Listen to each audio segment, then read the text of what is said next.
Let's see. So, do we want to talk about the force field? Yeah.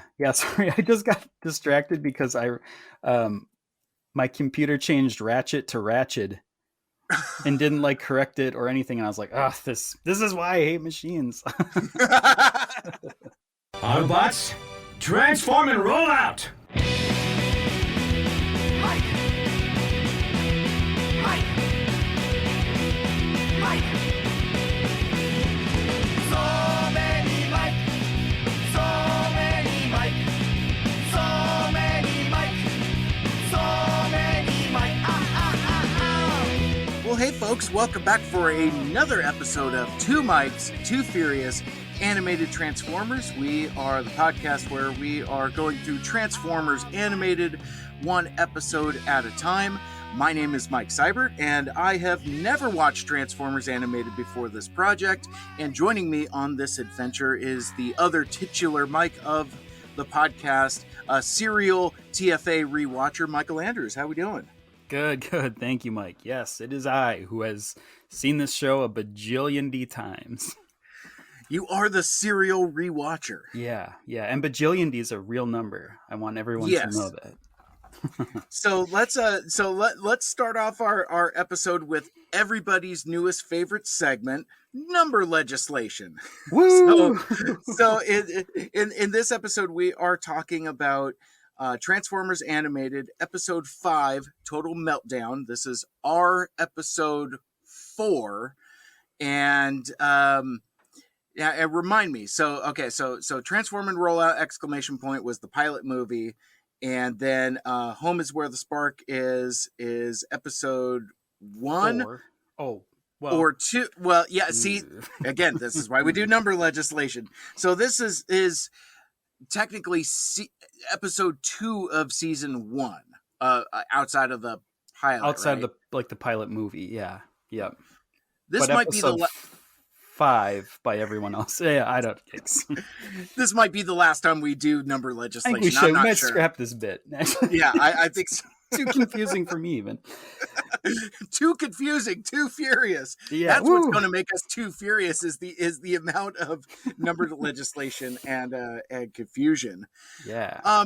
But hey, so before we get into the episode discussion, you had some literature you wanted to share with us, right? Yeah, a little bit. So the last episode, Home is Where the Spark is, I found myself making a lot of references to Beast Machines. And in reviewing this episode, I saw another reference to Beast Machines, and I was like, and then I also went and rewatched all of Beast Machines, like almost in one sitting, which oh my God. I think people would think that's like torture. That's like Transformers boarding or something. But I love that show.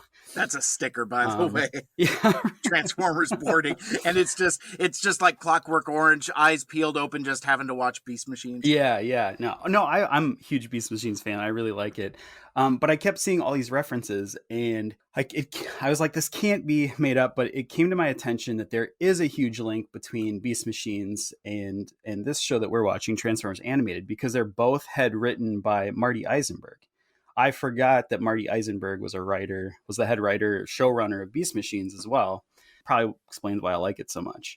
But anyway, I was going through the Allspark Almanac here, and he actually wrote the afterword of the book. Mm-hmm. And so I wanted to just go through a quick excerpt from that, so if I may. So Marty Eisenberg says, not another Transformers show, in quotes. I have to admit that's what was going through my head during my very first lunch meeting to discuss this project back in December of 2005. At the time, I'd been writing scripts for Ben 10 and was told that my writing had impressed the show's executive producer, Sam Register, to the point where he wanted to meet with me about a new show he had in the works. As the lunch went on and Sam described to me what he had in mind, a new approach, a character-based approach, a fun approach, my resistance gradually wore down. However, as the lunch went on, it also occurred to me that two words had yet to be spoken aloud: Beast and Machines. It was apparent to me that Sam had no knowledge of my prior association with the Transformers universe, and based on my memory of hostile fan reaction and alleged death threats, I thought it best not to bring it up. There's more to it than that. I'll let the reader read it. No one needs to hear my audiobook work. I love it. But no, I just thought that was really interesting. A, because I was like, oh yeah, there is like a big thread connecting these two shows.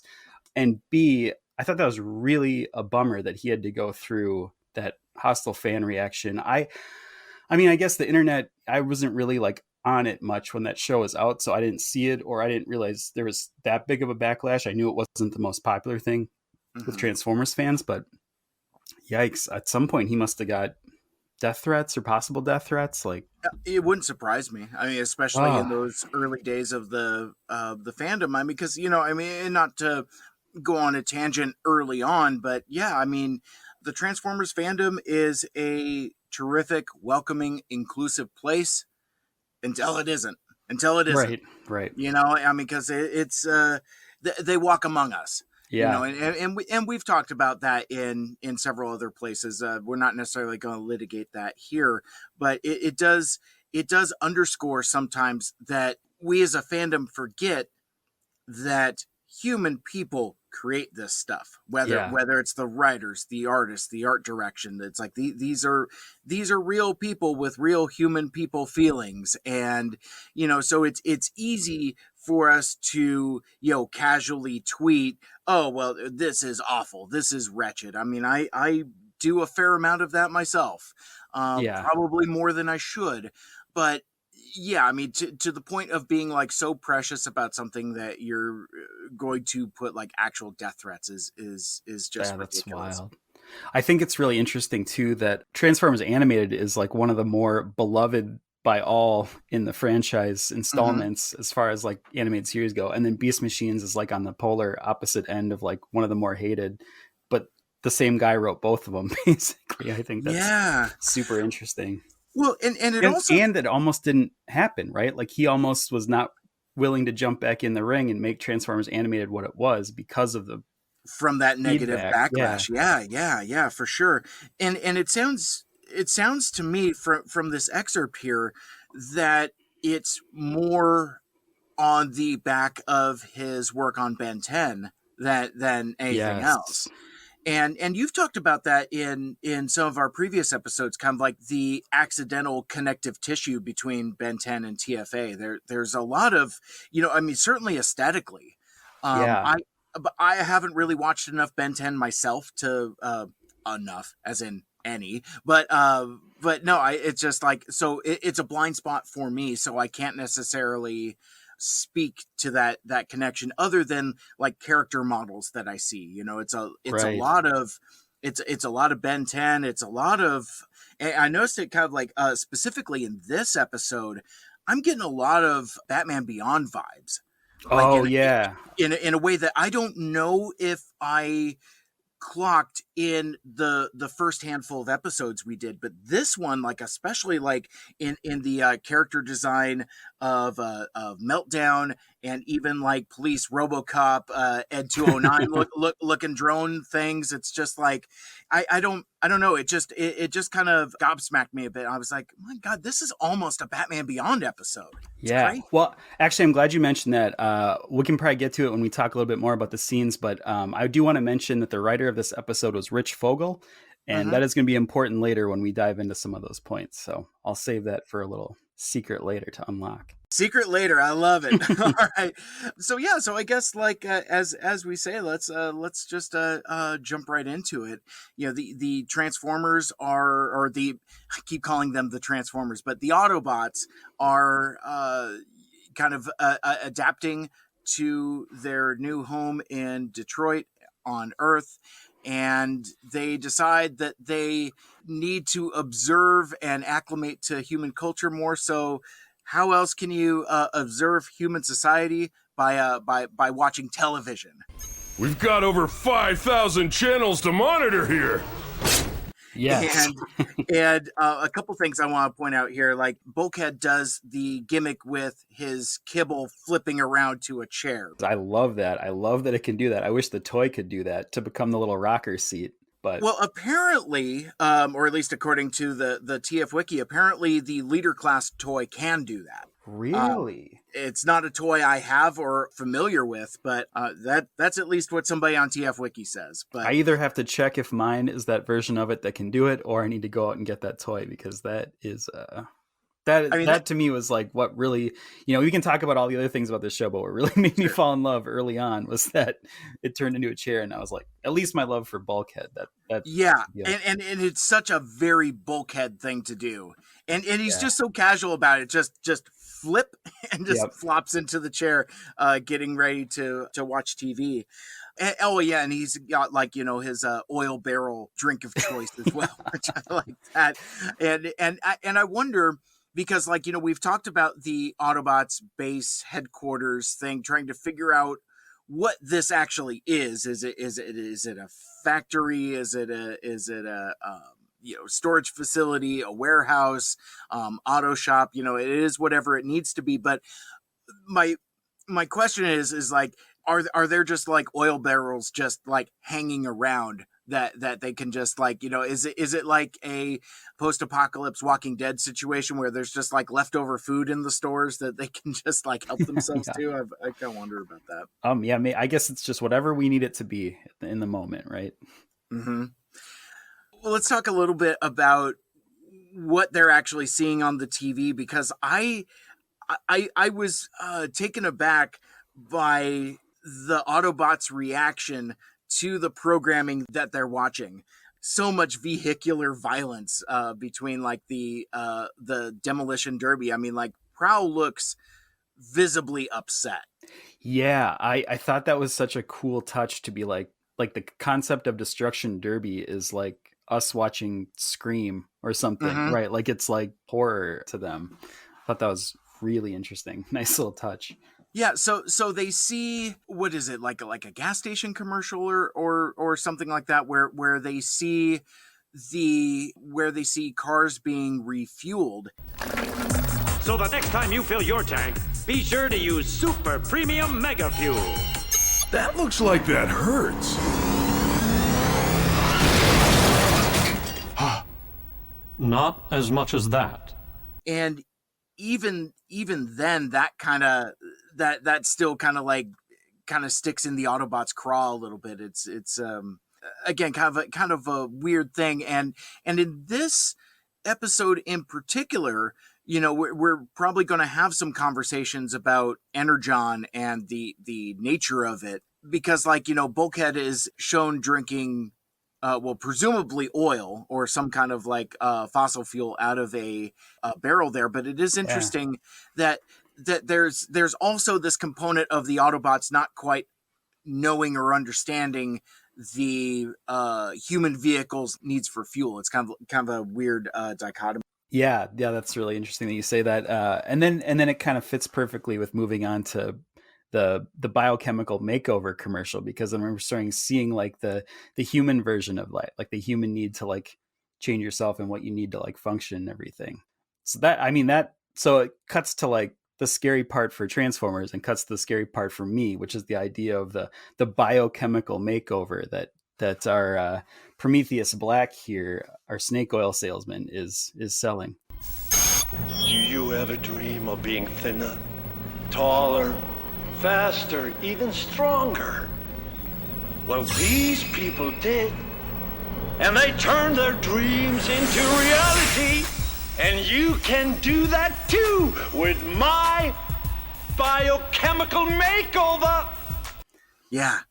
Well, and for a kid's cartoon, startling. It's just like, they're and again, kudos to the character design, but like, the before and after is pretty startling on these it's like, oh man, they really those are some real uggos there. Right. It's like, my gosh, that's terrible. Like one of them has like a giant unibrow or something like that. Yeah, they really like, come on, you don't gotta go that hard. I mean, they're bad off enough already, but I love this line from Optimus though, where he's just like, human makeovers, what will they come up with next? Human upgrades. What will they think of next? Yeah, right. Like that's what's blowing his mind. But yeah, it's a good point. And Prometheus Black, I think, is a very cool character. Like, I guess I don't know if you realized he was the slimy big bad of this episode right from his appearance here, but he does have quite a presence. And part of that presence is that he's voiced by Peter Stormare. And if you don't know who Peter Stormare is, he's the guy from everything, from every movie, the background of every movie that you've seen.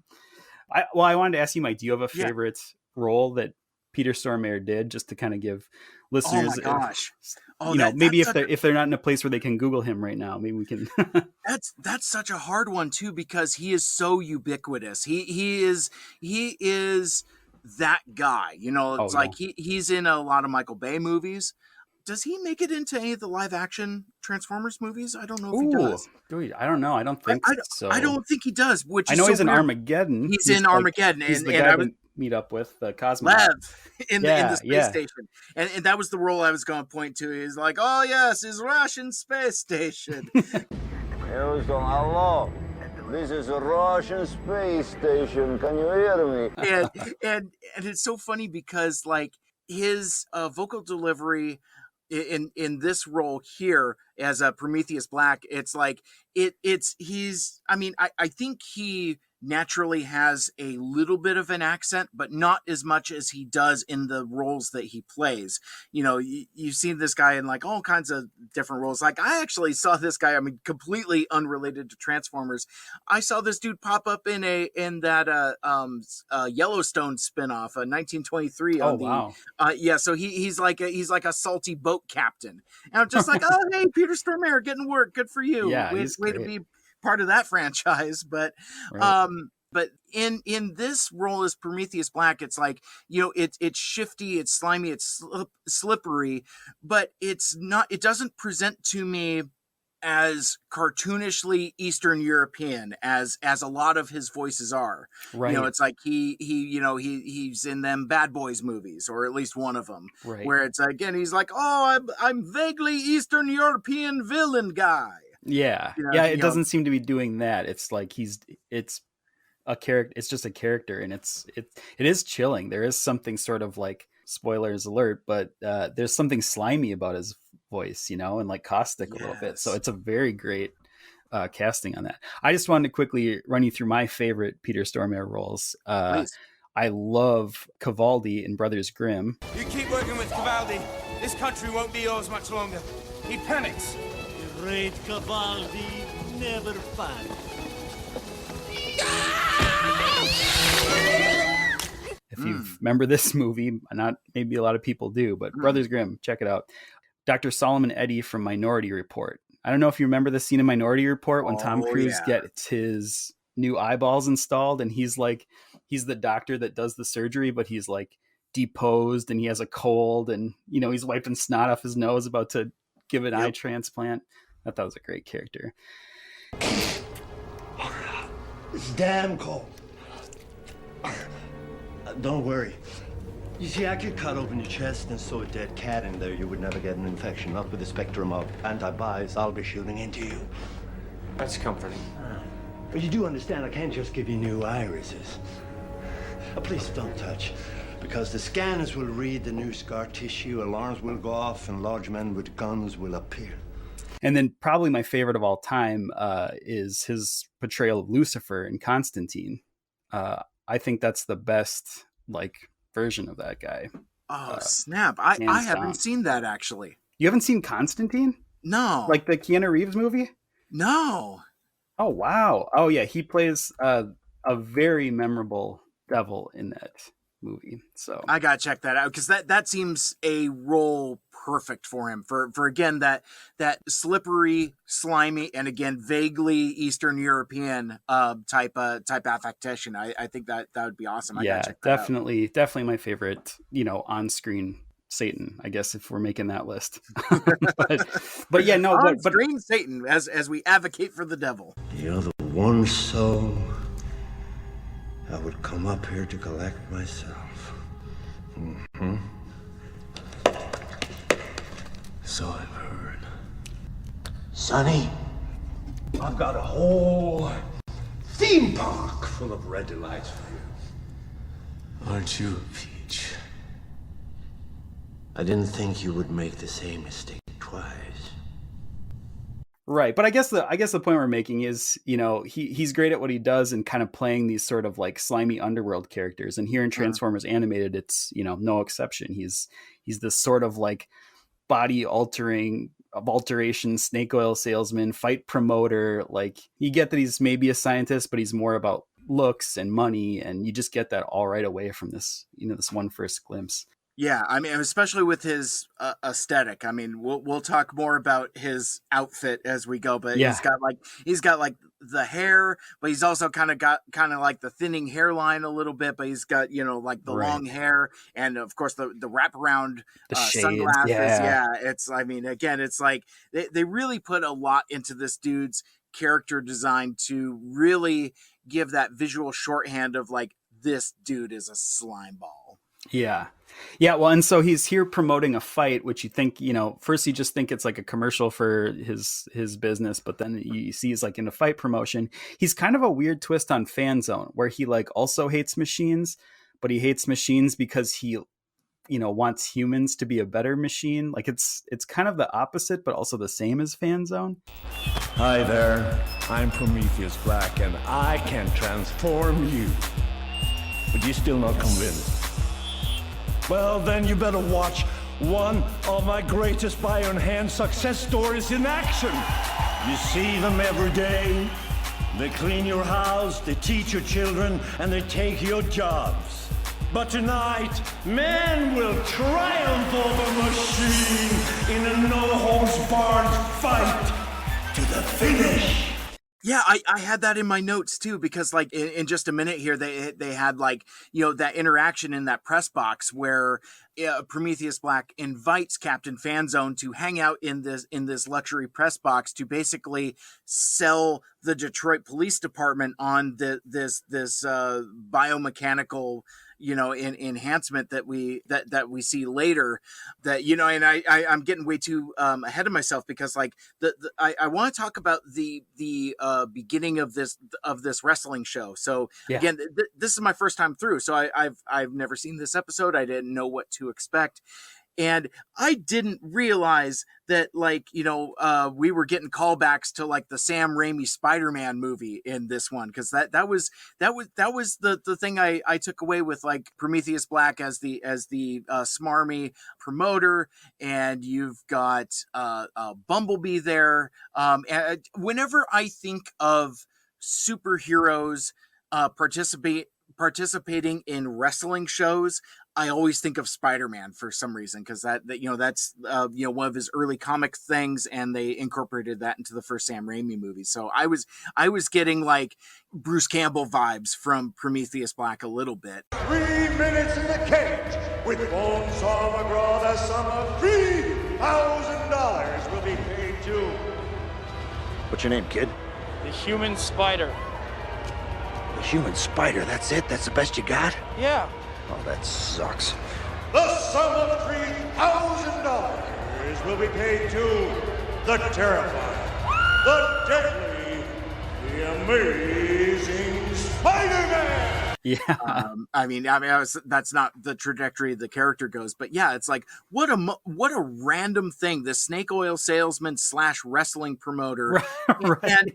and a wrestling show that Bumblebee is just randomly participating in, and frickin' Sari's there in his corner also. Yeah. And it's like, and you see this through the TV as the Autobots are watching it, and like you could barely see Sari in the bottom corner, and I was just like, oh my gosh, what is happening here?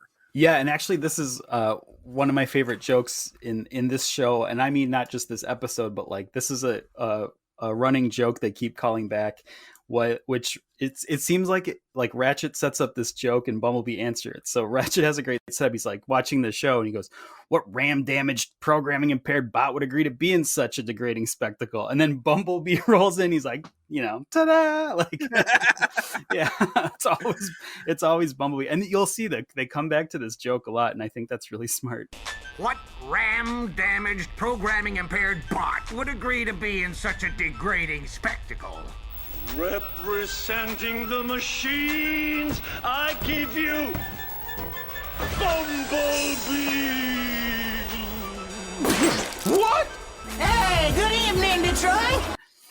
This episode is great for paying off jokes. You know, it's like you've got no shortage of short jokes, a lot of jokes at Bumblebee's expense, because, you know, we've talked about this already. It's like I'm already seeing the reclamation project of the focus shifting from Prowl being a dick to Bumblebee being obnoxious. It's like the more and more I spend with this version of Bumblebee, it's like this kid's a little twerp.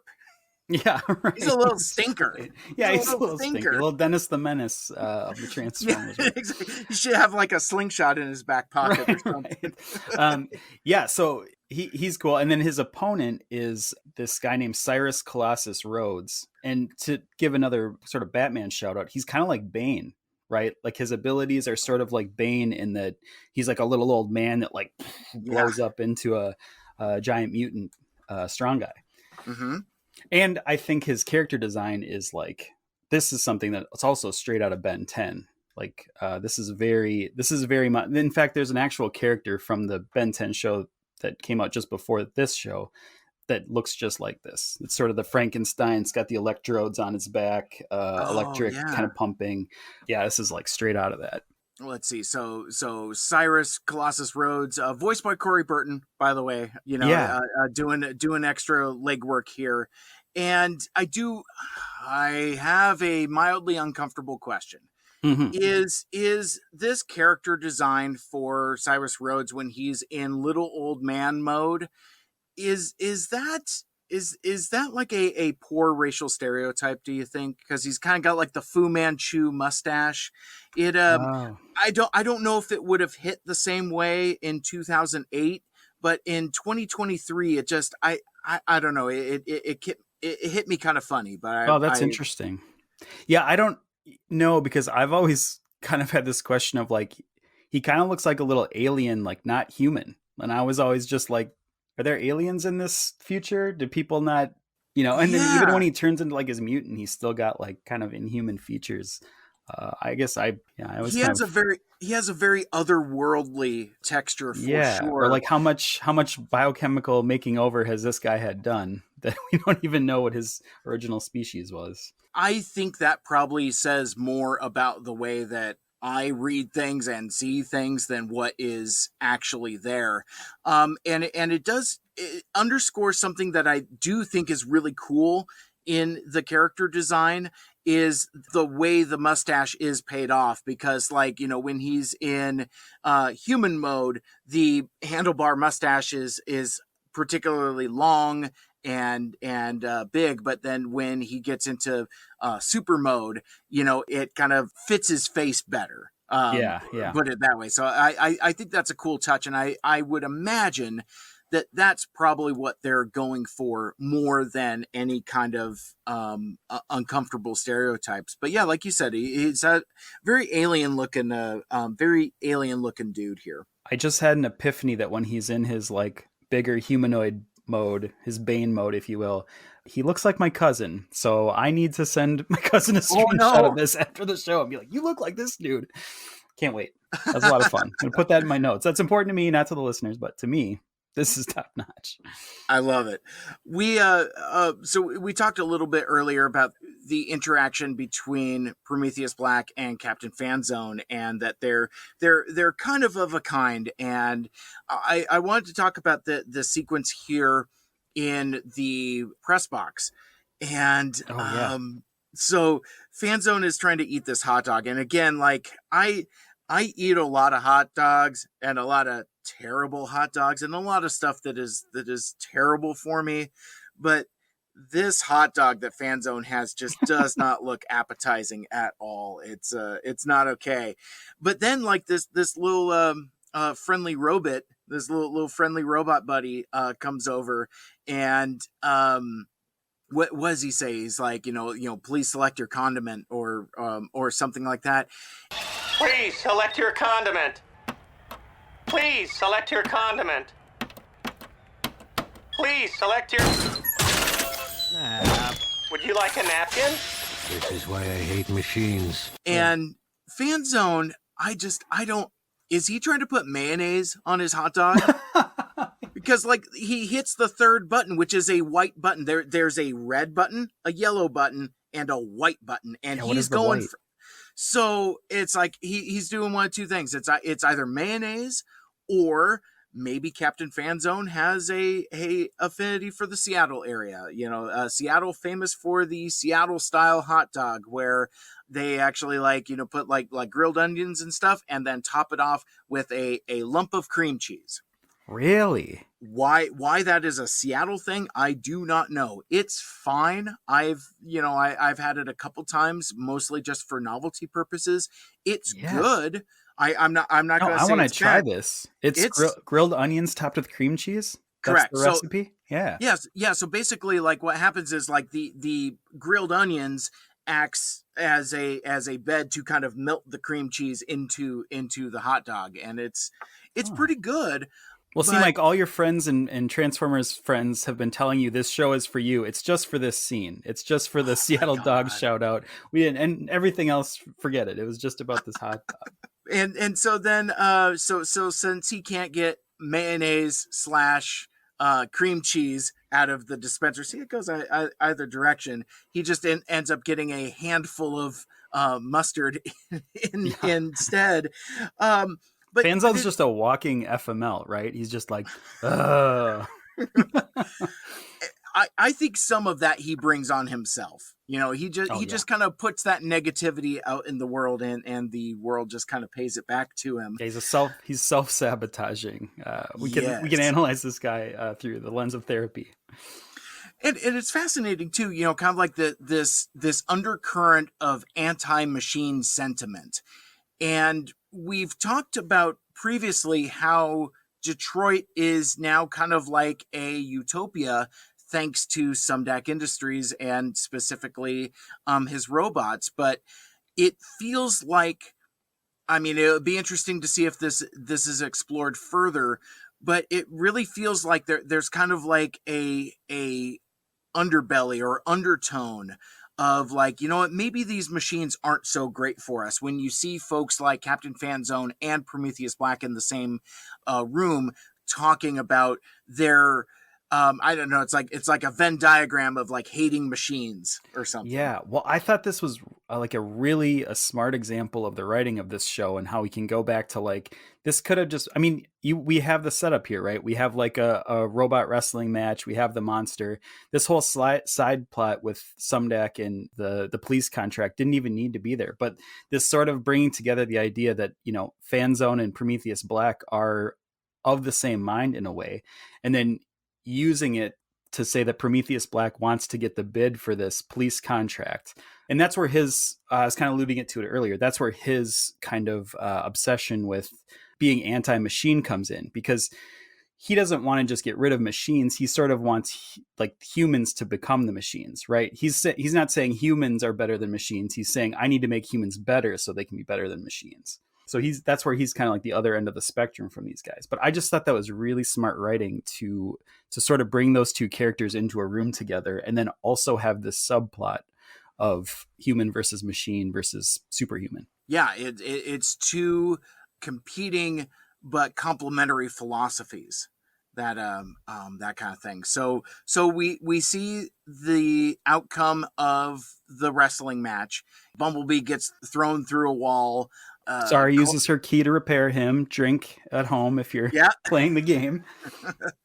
But the thing that's fascinating, and I wasn't expecting this, but you see Bumblebee bleeding, and it's like it threw me off, where it's like, you come through the other side of the Looney Tunes hole in the wall, and there's a pool of purple underneath Bumblebee. I was like, my God.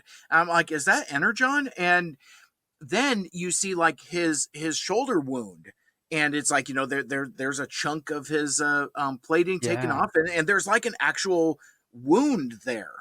And right. I don't know if I've seen a weeping wound in Transformers before. I don't know if I really have to think about it. I don't know if I've actually seen somebody bleed Energon before. That was surprising.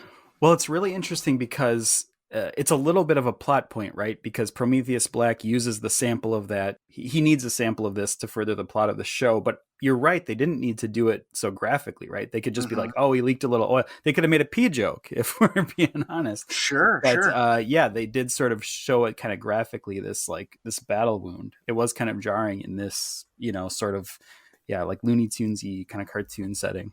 Before we move too far into the next motion of the plot, another use of Bumblebee's Heelys, which I really like. Oh yeah, that is a trope and a half at this point. I'll be interested to see how extensive that is, because he does it several times in this episode where we see not just his the wheels on his feet, but also his I guess they would be the back wheels or the front wheels or whatever. Like, I mean, I'm talking about that bit when he's in the elevator and he's using like his tires in robot mode to push himself. I've never seen something like that before. I thought that was really cool. So I like the use of alt mode bits in robot mode. And I mean, this is completely unrelated, but like, there was some conversation surrounding favorite transformations.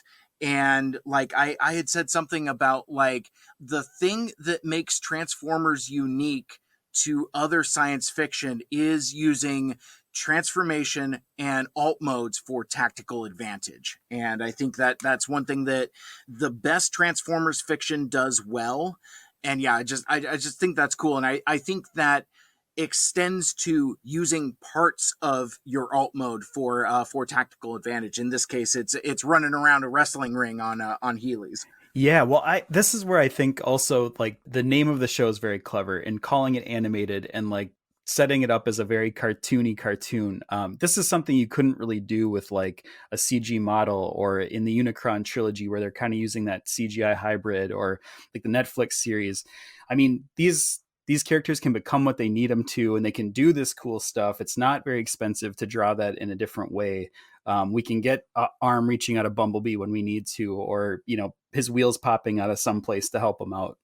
I just think that's one of the things that's really great about this show. And I'm really glad they did it in this style more and more, seeing how they're, it'd be one thing if they're like, we're just going to draw it in this kind of weird animation style, but we're not going to like celebrate the vehicle mode stuff. But they really found a way to like utilize that design aesthetic to these situations. A lot of action, I guess, maybe another way to say it, that we don't normally get out of this. It's so dynamic and so much fun. Like I don't think this would have the same punch in 3D. Like, we can't slip into a tangent, but take something like Transformers Earthspark. That is a 3D CG show that does have a lot of kinetic action. In fact, I would say arguably some of the very best Transformers action scenes ever. Yeah.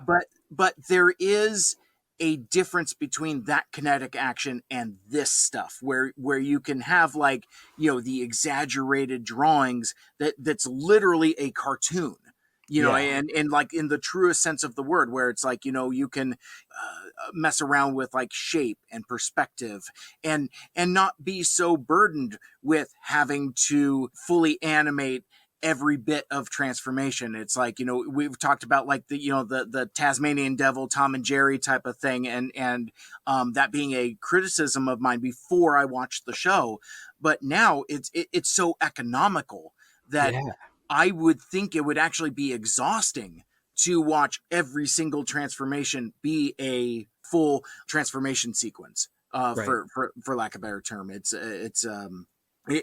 really great fun. I do also like during this fight where I think it would have to be Cyrus Rhodes, where it's like, what are you, yellow? Stand and fight! What are you, yellow? Well, duh.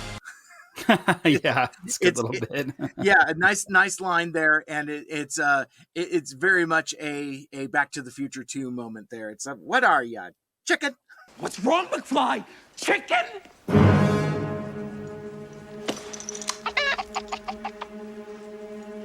What did you call me, Griff? Chicken! McFly! Right. Yeah. So, well, okay. So big takeaways from this scene is that Autobots collectively start making short jokes about Bumblebee. Like they make this feel like this is a running joke. All everybody's in on it. Like, I don't think Optimus laughs at it, but like Ratchet, Prowl, like everybody's into the short jokes on Bumblebee. Good thinking, Prowl. Way to cut him down to size. Next time, use your head. Find your foe's weakness and strike there. If you can reach it. Oh, right. I get it. 'Cause I'm short. What? I'm just busting your bumpers a little, buddy. Why does it have to be little, buddy? Why can't it just be buddy? What's with him? He's just mad because he came up a little short. Okay, now you're doing it on purpose. And then the other big takeaway from it too is that, as we kind of alluded to, Prometheus Black grabs a sample of that fluid that Bumblebee leaves behind. And, and then, next scene, we see him kind of using it to synthesize like this new sort of corrosive substance that he's working on, because I think he's pissed, right? Like at this point, he's been beaten by machines. Like the machines have proved that they're better than his superhuman. It's sort of like, it almost kind of throws back to like episode 2 Clone Wars feel, where like the separatists are using the droid armies and then we're using clones. And there's this, this sort of legislature of like clones are better because they can think and they're human and they're stronger and blah, blah, but like robots are great because they're, they follow orders and they're metal and all this stuff. And now he's like, oh yeah, they are metal. Like we do need to do something about that. Yeah.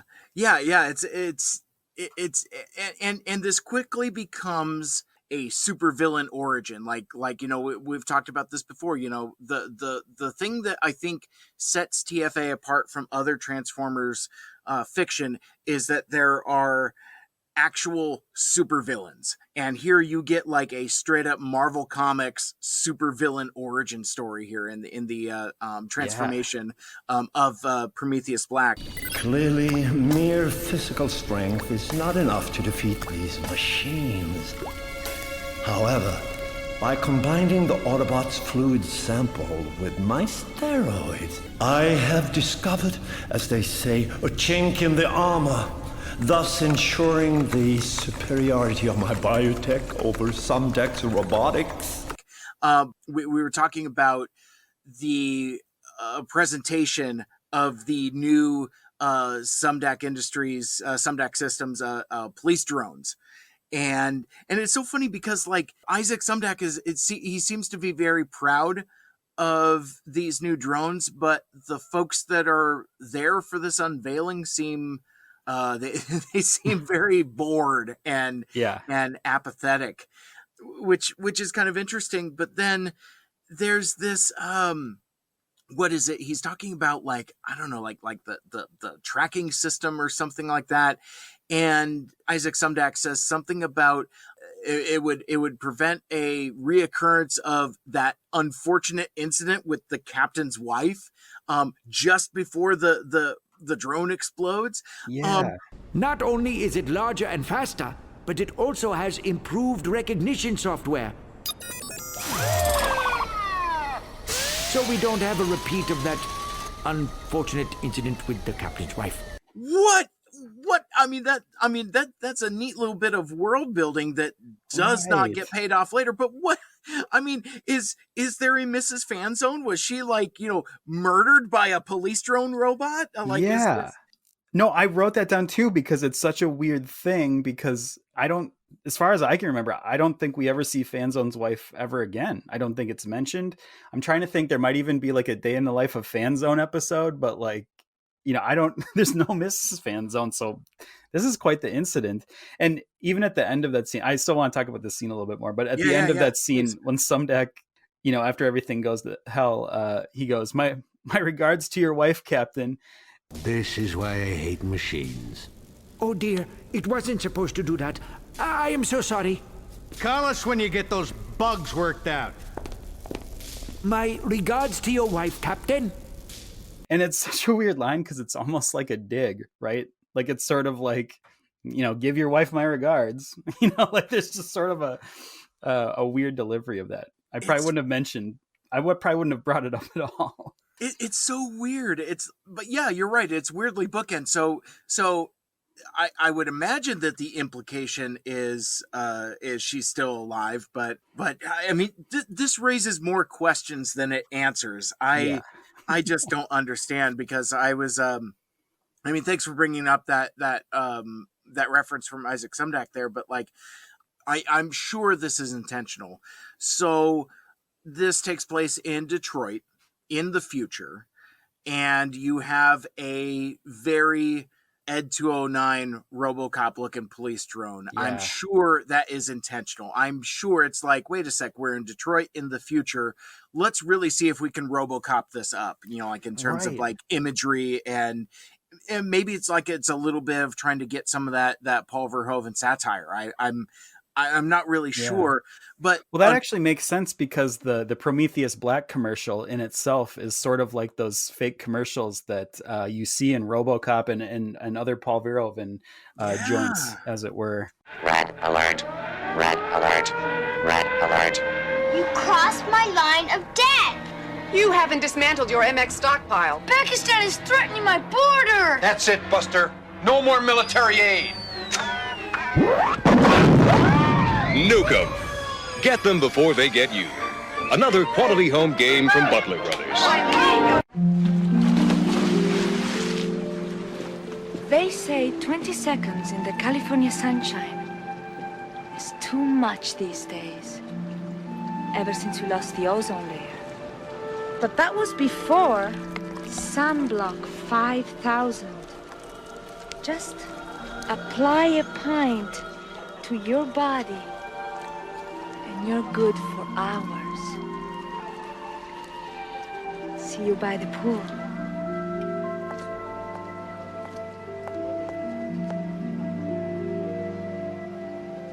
Sunblock 5000. Protection for the new age. Holy smokes, you're right. Yeah, there's kind of so I guess my question coming out of it was like, is this just something like, is the writer a fan of RoboCop and that sort of genre and wanted to bring it in? Or was there some thought of like, oh, it'd be really, because now all I'm picturing is that actual scene in RoboCop. What if there was like a fan zone in there, like, this is why I hate freaking machines, after the guy gets like thrown out the window? Yeah. Well, and unfortunately my mind went to a darker place when Sumdack says the unfortunate incident with the captain's wife. I was like, oh my God, did she get like boardroom murder? Just like yeah. Yeah, is this like Police Drone 2.0? Like, are we seeing like... Please put down your weapon. You have 20 seconds to comply. I think you'd better do what he says, Mr. Kenny.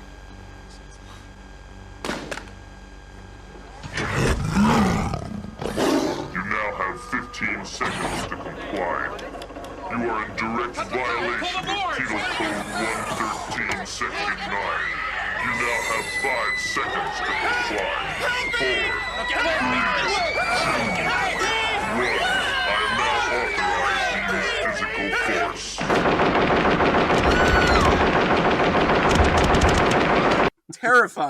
Terrifying. But you know, we could. It is kind of a weird line, but maybe it's also, even if they don't come back to it, maybe it's also hinting at a reason for.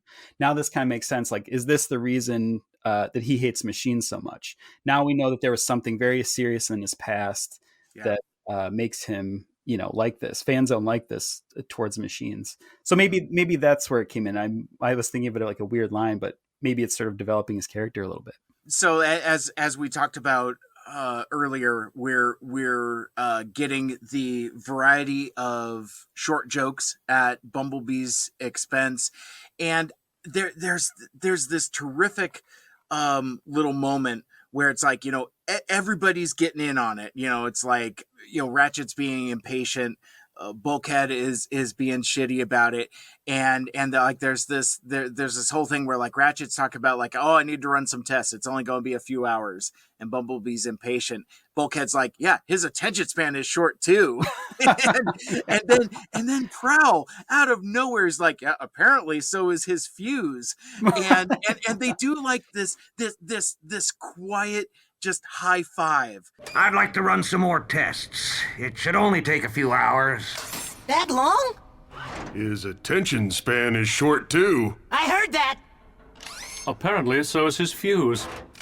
Oh, the Ninja Bot gets in a good one. Who knew he had it in him? Yeah. Aren't you supposed to be the strong, silent type? Emphasis on the silent? Like, yeah. I just thought that was like such a terrific moment, one for Bulkhead and Prowl to kind of have that moment together. But again, I think one of the themes of this podcast is going to be me witnessing the reclamation of Prowl. A reclamation of the character of Prowl, because I mean, again, it's like Prowl is a dick, and again, you said this, Michael Anders. It's like I said, why is Prowl a dick? And you said so he could be not a dick later. Yeah, and we're already seeing that. I love it. It's such a cool moment. Yeah. I was gonna say, as much as I hate humor that has to do with like body image and kind of body shaming, Bumblebee is kind of a little shit, and we've already seen him giving a lot of shit to his teammates. So it is kind of cool to see them, like, they're a little fed up with it, right? They've kind of had enough, and now they're gonna take some digs at him. Well, I mean, and it's been back-to-back episodes of Bumblebee being obnoxious. Who knows what the passage of time between episodes is, but yeah, it's like this feels like it's the byproduct of escalation with being impatient with Bumblebee. Yeah, and then I guess kind of another little scene that I wanted to point out too, I don't want to miss over it, is that we also meet Porter C. Powell, which is Sumdack's rivalry. He's sort of like this disco stew science version of Sumdack, but I think he's cool. I actually like this character and this character design a lot. And he's sort of like where he's the foil of Sumdack. Sumdack wants to build these machines and better mankind. Porter C. Powell's all about profit. And I think it's interesting that he's voiced by Bumper Robinson, which is also the voice of Bumblebee in this show. So that's kind of a cool little, we got to see some more double duty. Yeah. I actually have a lot more to say about Bumper Robinson, but there's a good Bumblebee episode coming up later that I want to talk about him more in. You get another transform and roll out from Optimus Prime later, which I always like that. Transform and roll out. And I think we also get another Sailor Moon Speedlines transformation sequence, which is fine, because like this, and we talked about this pretty extensively in the other episode, and I wasn't as hot on it. Here, I think it really plays, because it, instead of being filler, it's a emphasis point of like, okay, now we're gonna go do the superhero thing. It's a gear up type of scene, and totally, or even like when Voltron combines or something like that. It's like this one I haven't always been hot on these types of scenes, but I thought this one was particularly effective. I liked it. Oh, totally. Yeah, definitely. Moving on to, or going back to, I guess however you want to say it, we're talking about Prometheus Black. Now he's kind of like, this is sort of his supervillain origin story, and this is where I want to bring up Rich Fogel, the writer, because now we're getting into the scene where he's like experimenting with this goo, and it burns him. This is a very like Joker. So there's a lot of like Batman references here, because the origin of this character that Prometheus Black becomes is sort of like the Joker, but the animation of the character he becomes. Mike, do you remember Clayface from Batman the Animated Series? Absolutely. Yeah, this is that same animation almost. Yeah, very much so, and it's you almost get some Mr. Freeze vibes also. Oh yeah. Oh, for sure. And then you mentioned it too at the top, the Batman Beyond reference. He kind of, embodies Blight, right? The main villain from that show. And, but anyways, I guess, I hope this is a big enough spoiler, but Rich Fogel wrote for Batman Beyond. So he has basically wrote a lot of Batman Beyond, including those pilots where we meet Blight. So I wonder if this is sort of his, nod to that character. Oh, it very well could be. Yeah. I like that. I think that would be super cool. And I think now would be as good a time as any to talk about the overall aesthetic of the character of Prometheus Black, now Meltdown. And you had said something earlier in the early goings of the episodes where we were talking about the overall design aesthetic and costumes, and you were talking about like, you know, flared collars and go-go boots and, you know, bell bottoms and I was like, yeah, I guess I'm seeing some of that. This is the episode where I was like, oh, this is what Michael Andrews was talking about the whole time, because I mean, this character design rules. I mean, you got like the full Elvis collar, you've got the platform shoes, you've got the bell bottoms, as well as all of like the cool gooey Meltdown bits and a little bit of armor as well. It's a really, really, really cool character design. Yeah, he's very svelte, and they did a good job of like, this is the vanity incarnate, right? This character, and then what he becomes. I think it's a great character because what he becomes is this kind of gross monster. It's the exact opposite of what everything that he believes in his looks and in his clothes and all that thing. But he also achieves what he wants to do because he becomes like the ultimate like superhuman. Right, like he's really got the powers and the abilities that he wanted, but yeah, he has to look like this gross slime acid clay monster. Also, now fully manifested as a supervillain, Meltdown just casually murders this robot receptionist. I am here for Isaac Sumdac. You have an appointment, Mr. The name is Meltdown.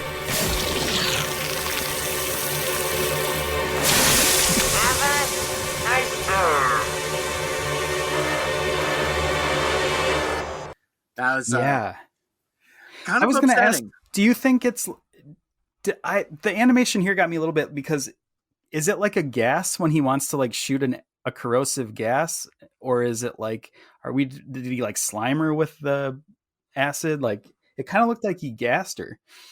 I took it as slime, but it's either way, whether it's corrosive gas or I'd have to watch it again to see if he's actually like projecting goo onto this receptionist. Because I got the vibe of like the aliens and Signs, the little things, and it's like, that's kind of what it felt like to me. That's interesting. I'll have to give it another look-see and let folks on socials fight it out as well. It's like gas or goo. Yeah, we'll do a Twitter poll. You can gas or goo. How does the receptionist robot eat shit? Is it gas or goo? Vote in our Twitter poll. Right. This is the important content we're putting out there. But either way, he gasses the secretary. Meltdown's on his warpath to find Sumdac. And I want to bring this up too. This is a small point, but like, I like Sumdac's office. I'm really into that carpet.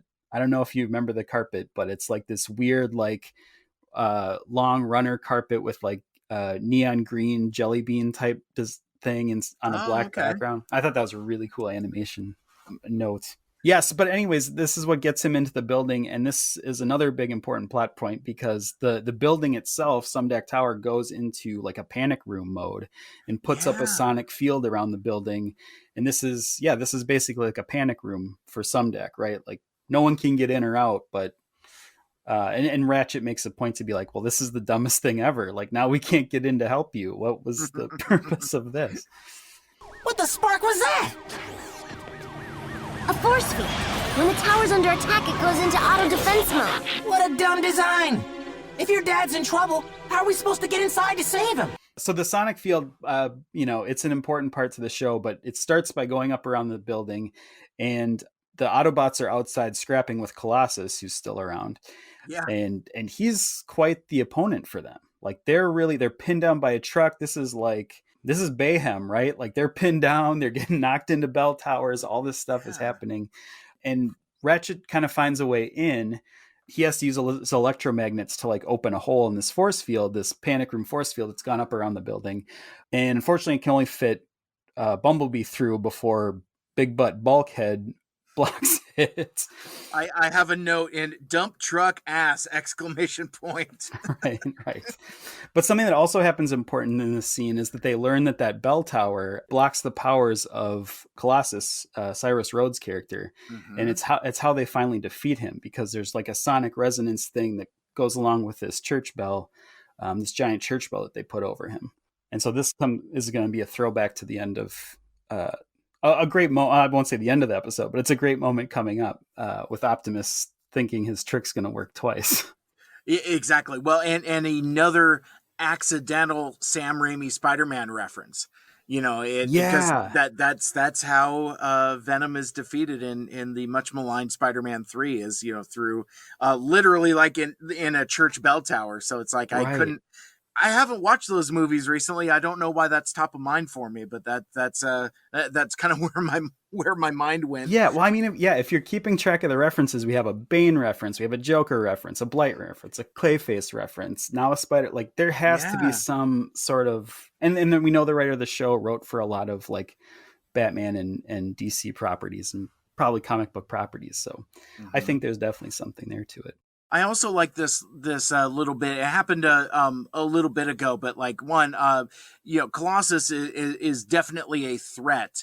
But there's this thing earlier in the episode where Prowl is talking about, you just got to find the weak spot, and like that just does not work this time. I do like that, even though Prowl is being reclamated in a lot of ways, he's still kind of an arrogant prick. And I do kind of like when he gets a little bit of that hubris where it's like, oh shit, that doesn't work, does it? The boss reinforced that little weak spot. Yeah, right. I also want to mention this scene where like Meltdown is actually threatening Sumdac, because this is a really interesting scene. There's some great First of all, there's some great lines by Meltdown here, right? He's some really like verbose and eloquent. Mm-hmm. When you screw up the word eloquent, you're in trouble. But he takes some digs at Sumdac, and it kind of, they're kind of based on looks. He's calling him a nerd and a geek and all this stuff. Yeah. I am smarter, better looking, and more educated than you, and yet everything you touch turns to gold, while everything I touch, just look at me.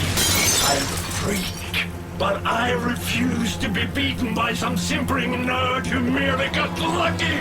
And it's definitely going back to that vanity, how he thinks these things are important to him. And he's like, look at you. Like, he's like, get on a Peloton or something, this guy. Well, and he makes it a point also where it's like, oh yeah, well, you just got lucky. And it's like, well, look at me, look at you, that kind of thing, where it's like you were saying, a very more fixated on looks and aesthetics. Like, he's a full-on supervillain, but he's more concerned about his own look. He's like, look at me, throws the goo against the wall there.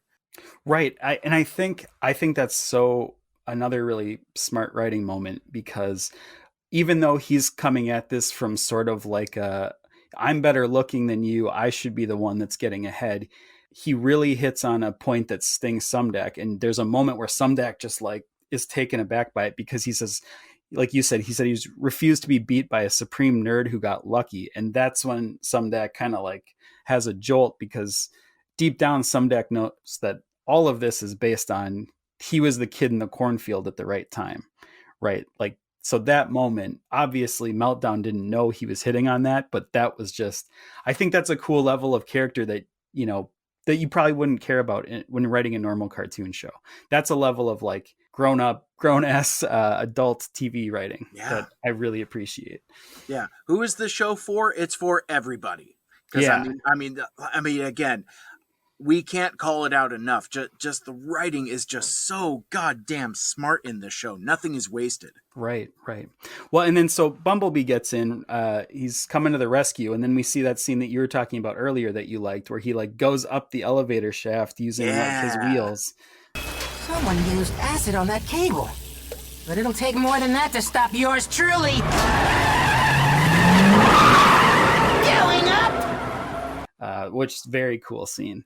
But then they do succeed in rescuing, Bumblebee does succeed in rescuing Sumdac, and then I wrote down they Italian job their way out of Sumdac Tower. And it was oh my God, yes. That's right. It's like the little Mini Cooper going down the stairs to get out of the building. I thought that was so cool. I don't know if that was a direct reference to Italian Job or if that was just, hey, we got to get him out of the building somehow, but I really appreciated it. So this is kind of the part where Sari is trying to actually kind of use her key correctly, but not doing it well. Like, I mean, like she's using it what it's intended for, but she like makes the force field smaller, and kind of you get some real pressed ham there on that sweet thick dump truck ass on Bulkhead there. Either I'm getting bigger or this thing's getting smaller. Sorry, stop! You're making it stronger! Right. Yeah. So he's stuck inside there. But eventually the bots do get in along with them. And Optimus brings the church bell with him because he thinks, this is what I was saying, he thinks this is going to work twice, right? Yep. So he like uses that to clamp down Meltdown. But this is another great Ratchet line, because he goes, guess you didn't get the memo about the acid that melts through anything. Now it's your turn. I don't think so. There. That should hold him.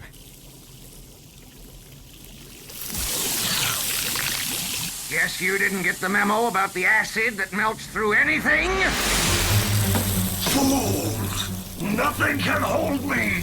Like, that was such a great Grandpa schools the kids moment. I really appreciate Ratchet is awesome in this episode. Yeah. We talked about it way back at the beginning, but I'm going to have to find a way to incorporate ram damage into my vocabulary, because that is just a great salty old man exclamation. I'm like right up there with like Turbo Rev and Young Punk, that kind of stuff. Oh, I have to wonder if that wasn't, in the back of someone's head, that line of dialogue from Cup when they're writing Ratchet, because that had that feel of like ram damaged old guy, like yeah. And again, more stuff for me, which is great. I do like, one of my favorite weapons in this show is Optimus Prime's axe. And I love that it's just got like this like switchblade quality to it. Like he pops it out and then it like folds out.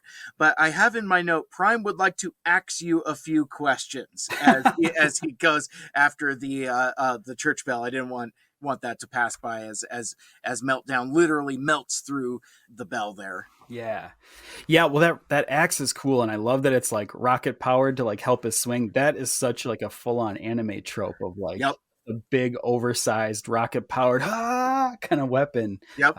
It's very cool, and it's a staff. It pole vaults him when he needs to. It like there's a lot that they're doing with the abilities of that axe that I appreciate. Suggestions on how to stop him? Hey, how about using the one thing that stopped us? Sorry, the auto defense field!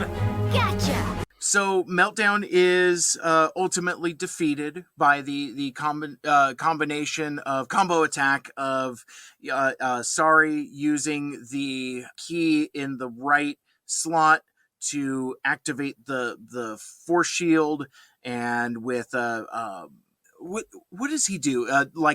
Does Ratchet use like his magnet powers here or something? But he does something like with the field once it's activated. Yeah, Ratchet's like patched into the field, and Sari like sends it through his electromagnets, so it like charges up his electromagnet hand weapons to create a force field around Meltdown, like putting in its own little bubble. And I love it because, well, I love Ratchet, but I think of all their little handheld weapons, I love Ratchet's electromagnets. Yeah. And I also love this scene specifically because it reminds me of Transformers Revenge of the Fallen, when Ratchet puts all like the parts onto Jolt. Like there's like an interface in here where Jolt in the movie interfaces with Ratchet, and they use that to like electromagnet all the parts from Jetfire onto Optimus to create Jet Optimus, the conclusion of the movie.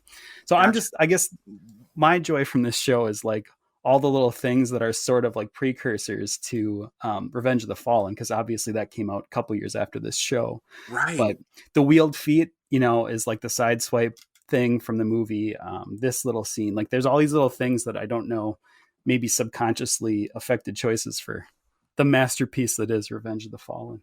Well, and surely that movie was either in full production or at least pre-production. I mean, like when did this air?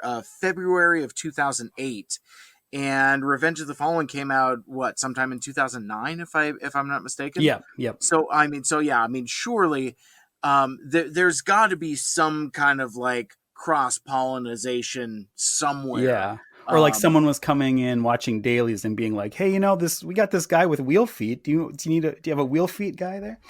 Right. Or conversely, the other direction. I like my version better, where it's like they watch like the yeah, they're watching the wrestling match and say like, "Oh, hey, Bumblebee's like really going quick on those Heelys there. What if we put that on a live action character?" Yeah, there you go. I also another great Ratchet line here when he has Meltdown in the globe. He says, "Oh my gosh, I say let him stew in his own juices." Like, isolate that sound bit because that is a great line. You can't melt what you can't touch. I say let him stew in his own juices. Yeah, well, and he's literally like, I was, because I don't know how many of these supervillains like recur, but like I was actually like kind of concerned as this force field bubble is filling with like Meltdown juice. I'm like, oh my God, this guy's going to drown himself in his own corrosive acid. It's like, because it's already like, I mean, I'm trying to remember if he's experiencing pain from being exposed to his own acid or not, but either way, he's not having a great time of it. He's really kind of suffering in that bubble. Yeah, and it is kind of a dark ending for the character, and then a dark line from Ratchet, from the Doctor character, right? Yeah. Let him stew in his own. And, that could have been delivered a lot more funny, right? Like, I say let him stew in his own. Like, it was dark. Like, there was this gravelly, like, I'm pissed, Yeah, and that's the difference too. It's like, inflection and line delivery is important. Like, on the page, what happens to a toad when it gets struck by lightning, same thing as everything else. That line kind of kills on paper, but when Halle Berry doesn't quite get the inflection right, it doesn't work. Right. But yeah, I agree with you. I like that. He's mad. Ratchet is mad when he's saying that. Well, and I love the idea of Ratchet. This is also why I liked the More Than Meets the Eye Lost Light version of Ratchet. There's something cool about that. Like, yes, he is a doctor, but he's also seen a lot of shit, and he's not really a doctor anymore. There is side of him that's just, it's the Danny Glover. I'm sick of this. I'm too old for this shit. He just let's get through it however possible. Let's just do what needs to be done. Well, and he wears his trauma, I was going to say on his sleeve, but not exactly. But he has like the broken chevron on his crest there. Yeah. So that's like part of his character design. And, we like Cup in Transformers the movie, he does have kind of like some like extra lines on his face. And some dings and dents of time worn on. Yeah, exactly. Yeah. So it's right there on Front Street that, he's just wearing his age and trauma and his grouchiness. And it's interesting because like I've compared TFA Ratchet to Bones McCoy from Star Trek.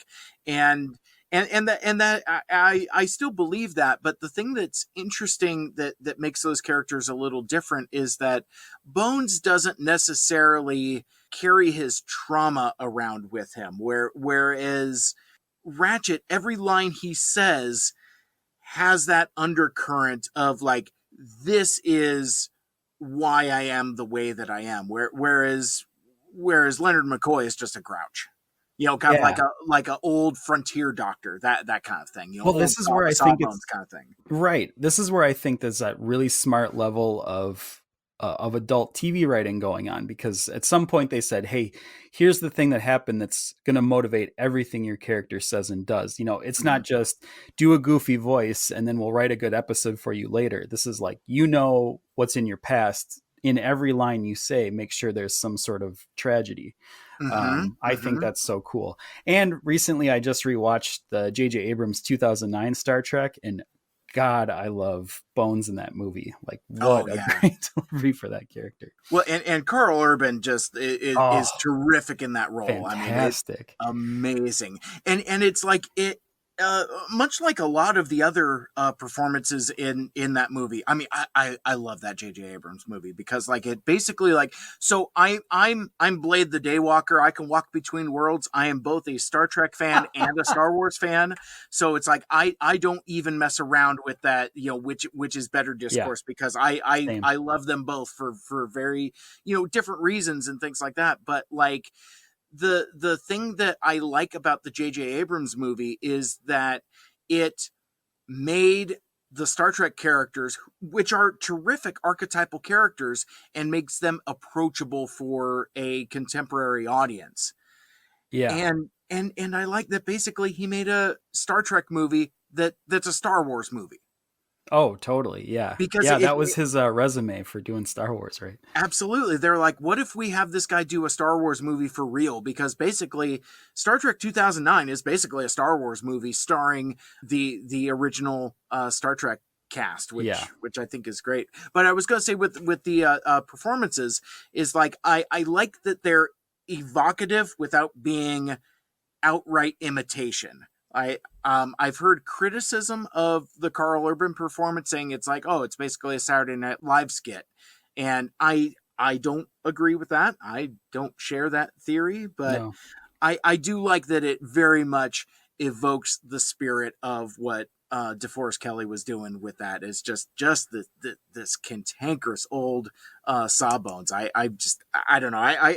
I need to watch that movie again. I saw you tweeting about it. It's awesome. And a lot of people have responded to that tweet. I mean, I barely ever get anyone talking to me on Twitter, and that tweet has drummed up. I guess maybe people haven't seen it in a while, or they're coming back around to it. But well, Pluto TV themselves liked that and interacted with you. They said they hope you feel better. Yeah. I thought that was really sweet. I know we're here sponsored by Tubi, of course, but yes, of course. I really love Pluto TV. Like, I can't say enough good things about Pluto TV. Well, and they often do like the two back-to-back Revenge of the Fallen and Dark of the Moon, like little mini marathon. So they're Transformers fans too. That's a real Michael Andrews double feature there. Good Lord. And I guess the other big thing, they have a whole channel of Transformers. It's called Transformers TV, and they just play, you know, various episodes of Transformers from all throughout history all day long, 24/7. Very, very cool. I've dipped in a couple times, you know, that I've watched a little bit of TFP. I don't know if I've caught a TFA episode, and if I did, I would turn it off immediately for not having secret spoilers. It's like, oh my God, what is happening? Right. But so to kind of cap off this this episode here, there is this little coda with Ratchet and Prime being complimentary to Bumblebee, you know, for being courageous, and even Bulkhead kind of has this mea culpa moment. Yeah, maybe I was giving you a little too much shit, but then Bumblebee, this Dennis the Menace motherfucker, he's like, what is it? It's like, I'm small, but I'm scrappy, and I think when I said way earlier in the episode, I talked about cartoon aesthetics, and you had said something about, you know, animated, and that's truly animated. This sequence where Bumblebee is transforming back and forth and zipping around, and you could even see like the shape of his car mode flexing as he's going. That's the stuff that I had in my mind when we were talking about that earlier in the episode. Big help you were, Bulkhead. Why didn't you just draw a big bullseye over that oversized chest plate of yours? I gotta admit, kid, for a little bot, you got a great big spark. You showed a lot of courage taking that hit for Bulkhead. Sorry about yanking your crankcase. I was just having a little fun. Little? Did you say little? No, I mean, yeah. No, but I didn't mean... I may be small, but I'm scrappy. And I can run circles around your big old rusty chassis. You know, I got major skills. He's gonna be impossible to live with now, isn't he? Oh, yeah. Big time. I go like this. And then I'd be all like this.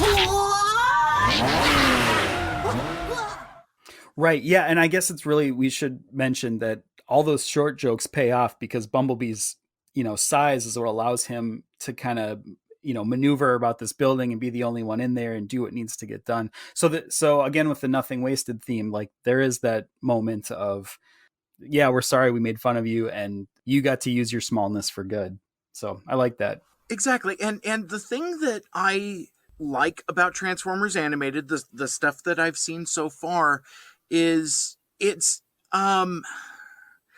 I don't know if it's reductive to call it wholesome, because I don't know if that's exactly what I mean, but the fact that there are lessons and themes, and it kind of reminds me of those, kind of like throwback cartoons where it's like, everybody learns a lesson during this adventure. Yeah, or like Full House, right? It's almost like it ends like an episode of Full House, or Step by Step or something like that.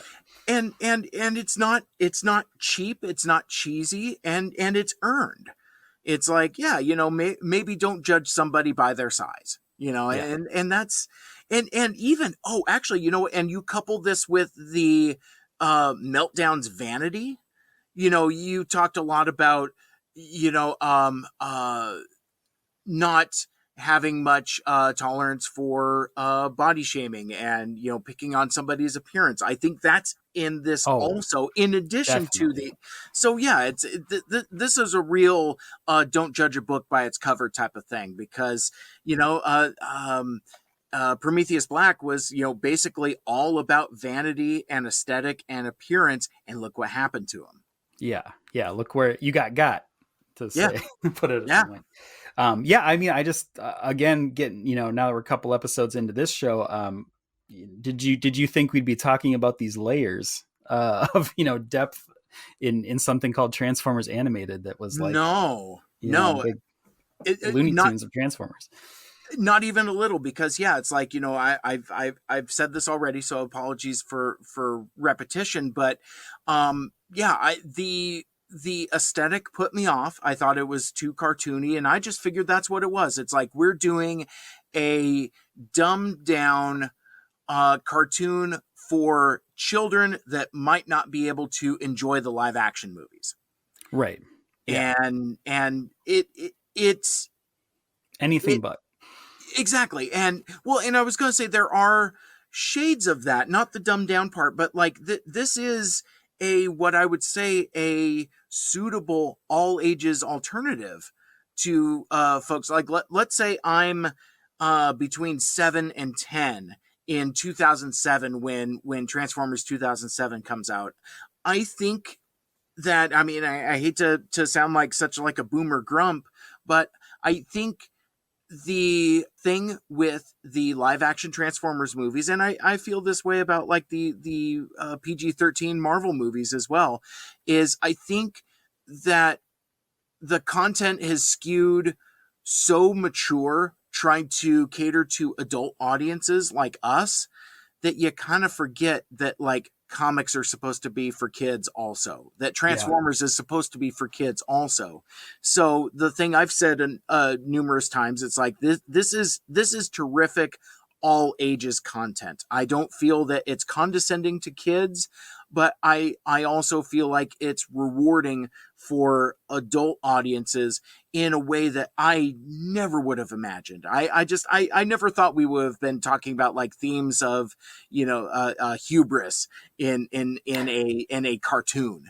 But then again, absolutely. I guess I shouldn't be surprised, because we talked so much about other stuff like Batman the Animated Series. I mean that had and Batman Beyond, and those had very mature, complex themes in those as well. So I don't know why I'm so surprised that style of storytelling is still prevalent in this. If that makes sense. It's like I'm surprised, but now I'm surprised that I'm surprised. Yeah, well, and it's kind of interesting going back to what we were talking about at the top of the show, what Marty Eisenberg said about Sam Register, the producer of the show. He said that their approach was quote, a new approach, a character-based approach, a fun approach. So they were aiming for that from the beginning, but they got, a showrunner and a show writer like Marty Eisenberg, who really takes, he's old school, right? He breaks down the character. He knows what makes a good sequel, a good season 2. Like, he's taking all that into account. I think now a lot of cartoons are written by just what can we do in 10 minutes? Like, what can be wacky for 10 minutes and chaotic and spastic. And this is we got lucky because it's an old school approach here to this. Yeah. Right? Yeah, absolutely. So as we get closer to closing out, one random thing from the trivia that caught my eye that I didn't really put together until it was pointed out. This is the first episode to not feature any Decepticons. Oh yeah, barely even noticed, but you're right. Yeah, exactly. Well, and I it's so funny because when I saw that, I was like, that can't be right. So I went back to the previous episode because I was like, no, that was that, you had Angry Archer and I'm like, oh, well, you got Megatron's head. So I guess that counts. Correct. That counts. So yeah, along with that, I was going to ask before I get to my preview haiku. Yes, I got a good one. What's your your G1 score on this one? How does this one, as a standalone Transformers property, or how is it sort of Easter eggy and related to the original source material? It's interesting. My score is probably going to be puzzling and polarizing. I'm gonna go straight down the middle, and I'm gonna give this a 5 out of 10. Or what's our scale? Is it out of 10 or is it? Yeah, it's out of 10. Okay, 5 is a rookie score. You got to give it a 5.0, 5.1. Correct. Give the Olympic score. I am going to go the other direction. Then I'm going to give this a 4.9. I'm going to give it a 4.9, just an eyelash below 5. It would have been lower, but because again, much like with our previous episode, where it feels like it's an episode that can only be an episode of Transformers Animated, I feel that way about this one because Meltdown is a character that I don't believe can exist in any other continuity. Totally. He's a very uniquely TFA concept. So while that is terrific, it lowers my G1er score. So actually, a low G1 score is good for TFA episodes, I guess. Yeah, that kind of makes sense. Well, yeah, you're right. I mean, it's references to loads of different continuities and other references and materials. None of it is Transformers. This really is kind of its own standalone episode and could survive without. It does survive with just not referencing anything else. Yeah, you can't reskin this as a episode of TFP. That kind of thing. It's it doesn't, or you can't G1 it because it's supervillains. What the hell? I mean, I'm sure some of these episodes might lend themselves to if you move some things around, reskin some characters or things like that. But this one doesn't. The only reason the score is as high, quote unquote, as high as it is because of the other pop culture references, the RoboCop references, the Batman references, the Spider-Man references, that kind of stuff totally makes the score a little higher. But if not for those references and influence, this would probably be closer to a 2.2. Right, exactly. But I'll give it the 4.9, just because the RoboCop stuff in particular really made me chuckle because it's very, very subtle since they are in Detroit, and I really appreciated the subtlety of that. There's nostalgia for sure. Maybe if not Transformers nostalgia, but there is nostalgia in there. And again, with the thing that's amazing about TFA is that it's not the type of elbow nudgy nostalgia that we live in currently, where it's oh hey, it's R5D4. You remember that robot from that other movie? It's the same robot. And if you don't, here's the schlock about him. Yeah, it's kind of frustrating, and it's there is a cynical part of me that thinks it's condescending also. Yeah. Where it's like, here you go, dummy. You know, have some spoon-fed nostalgia. It's like, he's from the other movie. Oh, wow. That kind of thing. It's Yeah. it's kind of frustrating. Whereas I like this stuff. It's like, here's the other thing too. For all of these references that we've talked about, it could just be our own imagination.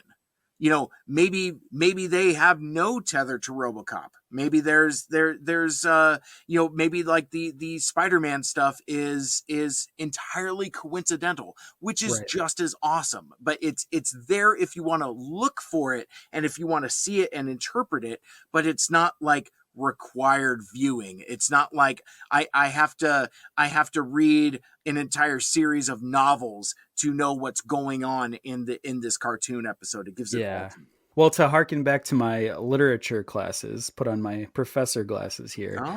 You know, none of that is coincidental. I mean, maybe the writer of this episode wasn't specifically mentioning or referencing RoboCop, but it's there in the back of his head, right? Like that comes out somewhere.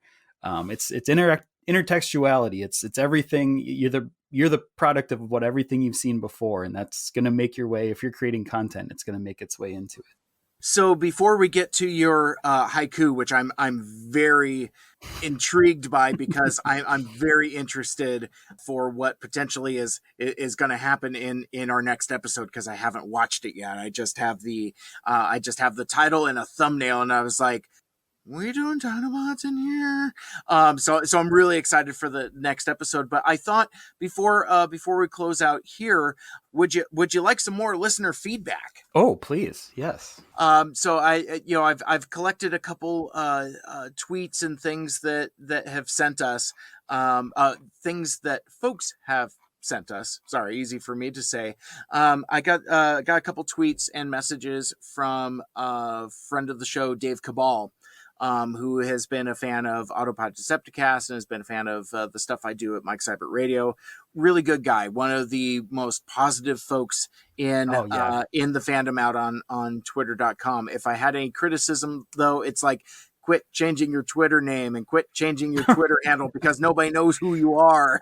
But we got to talk to this guy about branding. Come on. But I wonder if that's intentional. But either way, so he mentioned recently, great to finally have someone cover Transformers animated in depth. Also, they're getting me itchy to recollect Transformers animated figures again. So that's another one for going down the rabbit hole. You know, I'm not gonna say that we're like Triple Takeover and just like, accidentally spike the market on any toy lines that they cover. It's like, it's so funny. They do an episode on Binaltech and suddenly like Binaltech and alternators get super expensive. You know, they recently did an episode on Machine Wars and those figures are suddenly super expensive again. And it's I mean talk about being like actual influencers in this space. It's incredible. But like, so I don't know if Two Mikes Too Furious is going to cause a run on TFA action figures, but I don't know. That Legacy Collection Prowl came out pretty much the same time as we launched the show, so I don't know. I'm going to take credit for that one. I like it. And David messaged me also on Instagram, I think. Love the podcast. I think you found a perfect partner in each other that you guys balance out everything. It's a fun listen and excited to see you guys add more episode to the podcast. Also, I'm glad you're not holding any punches for the questions, which are good, and I'm glad that Michael Andrews is able to answer your questions and not just brush them over. And I agree with that. I really like these conversations that we're having here.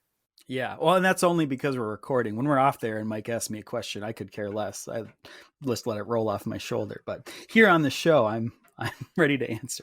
Yeah, and one last one. Just kidding, Mikey. I love you. Heart you, fam.